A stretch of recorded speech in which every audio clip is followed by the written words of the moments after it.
भारत के इस राजनीतिक दिल को समझने की इच्छा हो, ये विश्लेषण आपके बहुत काम आने वाला है। चलिए उत्तर प्रदेश के कुछ बहुत ही प्रभावशाली आंकड़ों और तथ्यों की दुनिया में चलते हैं। तो इस सफर में हम उत्तर प्रदेश को परत दर परत समझेंगे। शुरुआत करेंगे एक परिचय से ताकि इसकी नींव को समझ सकें। फिर इसके शानदार इतिहास में उतरेंगे, इसकी विशाल भौगोलिक सीमाओं को देखेंगे, यहाँ के प्रशासन को समझेंगे और आखिर में यहाँ के शहरों की अपनी जो एक अलग पहचान है उसे जानेंगे। तो ठीक है, हमारी यात्रा शुरू होती है बिल्कुल बेसिक बातों से। इस पहले खंड में हम उन बुनियादी आंकड़ों और भौगोलिक तथ्यों पर नजर डालेंगे जो उत्तर प्रदेश की पहचान बनाते हैं। भारत के नक्शे को देखें तो उत्तर प्रदेश ठीक उत्तरी हिस्से के दिल में बसा है।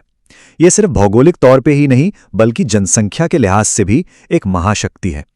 ये जो एक ओवरव्यू है, इससे हमें राज्य के विशाल आकार का अंदाजा लगता है। चलिए अब इन जबरदस्त आंकड़ों को थोड़ा और करीब से देखते हैं। जरा इस संख्या के बारे में सोचिए, लगभग 20 करोड़। ये सिर्फ एक आंकड़ा नहीं है, ये पूरे भारत की आबादी का करीब करीब छठा हिस्सा है। 2011 की जनगणना के हिसाब से उत्तर प्रदेश न सिर्फ भारत का सबसे ज्यादा आबादी वाला राज्य है, बल्कि ये दुनिया में किसी भी देश का सबसे बड़ा राज्य या प्रांत भी है। हर राज्य की अपनी एक कहानी होती है और उत्तर प्रदेश की कहानी इन तारीखों में छिपी है। 24 जनवरी 1950 यानी भारत के गणतंत्र बनने से ठीक 2 दिन पहले ये राज्य बना। और फिर साल 2000 में एक बड़ा बदलाव आया जब इसके पहाड़ी इलाकों को अलग करके उत्तराखंड राज्य बनाया गया। आज की तारीख में ये 2,40,928 वर्ग किलोमीटर में फैला है, जो इसे भारत का चौथा सबसे बड़ा राज्य बनाता है।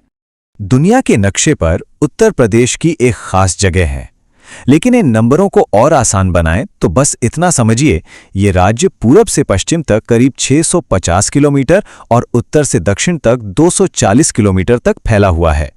और यही विशाल फैलाव इसकी अलग अलग जलवायु और जमीन की बनावट तय करता है। चलिए अब थोड़ा समय में पीछे चलते हैं।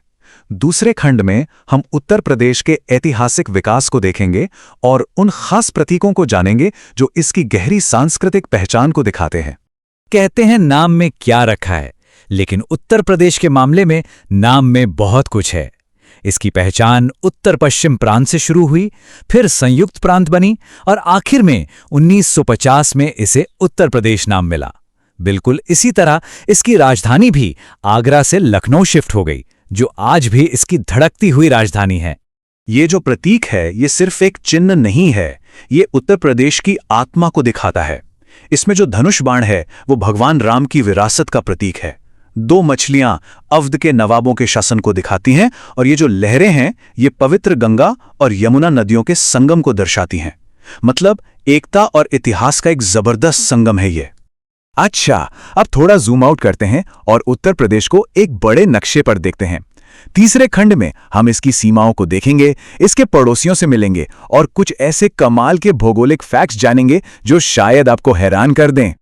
किसी भी बड़ी जगह को समझने के लिए उसके चारों कोनों को जानना जरूरी होता है। तो उत्तर में है सहारनपुर, दक्षिण में है सोनभद्र, पूरब में बलिया और पश्चिम में शामली। ये 4 जिले ही राज्य के विशाल विस्तार की सीमाएं तय करते हैं। और यहां एक बहुत ही दिलचस्प फैक्ट है जो सोनभद्र को पूरे भारत के भूगोल में खास बनाता है। ये भारत का अकेला ऐसा जिला है जिसकी सीमाएं 4 अलग-अलग राज्यों से लगती हैं, मध्य प्रदेश, छत्तीसगढ़, झारखंड और बिहार। सोचिए ये कितना महत्वपूर्ण रणनीतिक चौराहा है। उत्तर प्रदेश को अक्सर भारत का दिल क्यों कहा जाता है? इसका जवाब इसकी सीमाओं में ही छिपा है। इसकी सीमाएं 8 राज्यों, 1 केंद्र शासित प्रदेश यानी दिल्ली और 1 देश नेपाल से मिलती हैं। यही बात इसे देश का सबसे ज्यादा जुड़ा हुआ राज्य बनाती है। तो सीमाओं के बारे में कुछ खास बातें याद रखने वाली हैं। उत्तर प्रदेश की सबसे लंबी सीमा मध्य प्रदेश के साथ लगती है और सबसे छोटी हिमाचल प्रदेश के साथ। और हाँ, इसकी 538 किलोमीटर लंबी अंतर्राष्ट्रीय सीमा नेपाल के साथ है। उत्तर और पश्चिम में देखें तो उत्तर प्रदेश की सीमाएं काफी व्यस्त हैं। ये नेपाल के साथ एक बहुत जरूरी अंतर्राष्ट्रीय सीमा बनाता है और उत्तराखंड और हरियाणा जैसे राज्यों के साथ भी इसकी लंबी सीमाएं हैं, जो इसे एक महत्वपूर्ण आर्थिक और सांस्कृतिक गलियारा बनाती हैं।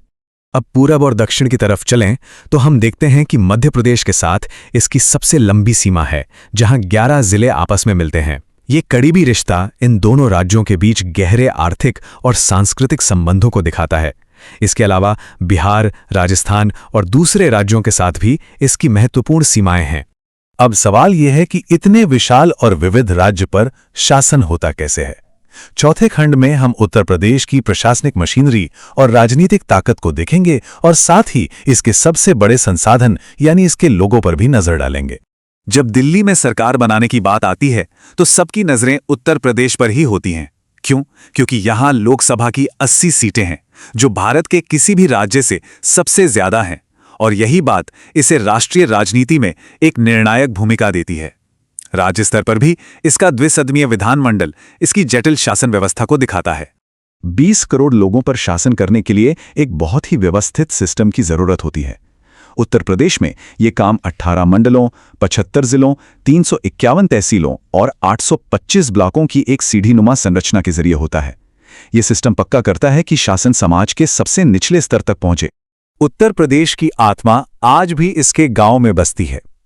लगभग 78% आबादी ग्रामीण इलाकों में रहती है, जो इस राज्य के कृषि प्रधान होने का सबूत है।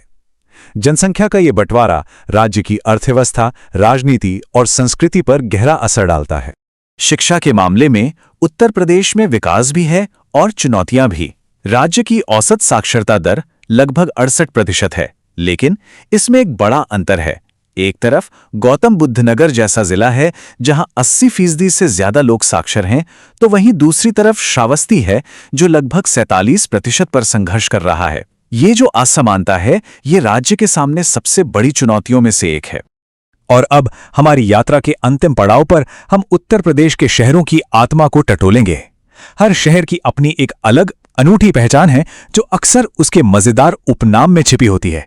आइए जानते हैं कि ये शहर किस लिए जाने जाते हैं। यहां कुछ बड़े शानदार उदाहरण हैं।